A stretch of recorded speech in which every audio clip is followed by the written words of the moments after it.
गोंदिया जिल्ह्याच्या अर्जुनी मोरगाव तालुक्यात गेल्या 1 महिन्यापासून जंगली हत्तींनी धुमाकूळ घातला असून 50 हेक्टरच्या वर शेतातील मका, धान आणि भाजीपाला पिकांचं नुकसान या हत्तींनी केलं असून हत्तींना पाठवून काढण्यासाठी वन विभाग शर्थीचे प्रयत्न करत आहेत. तर शेतकरी देखील आपल्या पिकांचं रक्षण करण्यासाठी शेतात रात्रीच्या वेळी शेकोट्या जाळून जागरण करतात.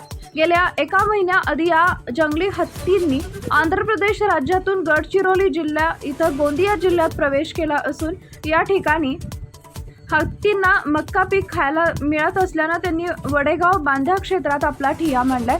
तर या क्षेत्रात गेल्या 5 वर्षापासून शेतकरी मक्का पिकांचं उत्पादन घेत असून गेल्या 3 वर्षांपासून हत्ती या भागात येत धान पिकासह मक्का पिकांचं नुकसान करतात.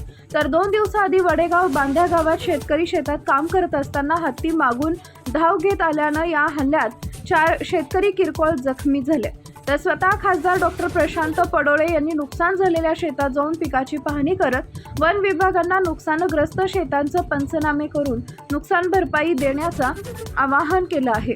तर दुसरीकडे जंगली हत्तींचा वावर कोणत्या ठिकाणी आहे यासाठी ड्रोन कॅमेऱ्यांच्या माध्यमातून नजर ठेवण्यासाठी 2 चमू गठीत करण्यात आली असून नुकसान झालेल्या शेतकऱ्यांचे पंचनामे करून त्यांना हेक्टरी 50,000 रुपये मदत देण्यात येते. त्यांनी नुकसान केलेल्या मोठ्या प्रमाणात वडेगाव बांधा या भागामध्ये आपण पाहणी केली आहे, काय सांगाल? वडेगाव क्षेत्रामध्ये हत्तीच्या कळपामुळे फारच मक्याचं नुकसान झालं आहे. पहिलेच शेतकरी हवाल दिला आहे, रेट काही मिळत नाही. हेक्टरी 2.5 लाख रुपयाचं त्वरित असं नुकसान या शेतकऱ्यांचं इथं झालेलं आहे. सरकार फक्त म्हणते 50,000 रुपये हेक्टरी देऊ, त्यात काय होणार आहे?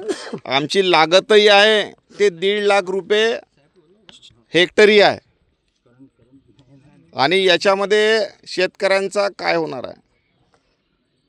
शेतकरी विरोधी हे सरकार आहे, यात म्हणण्यात काही दुमत नाही.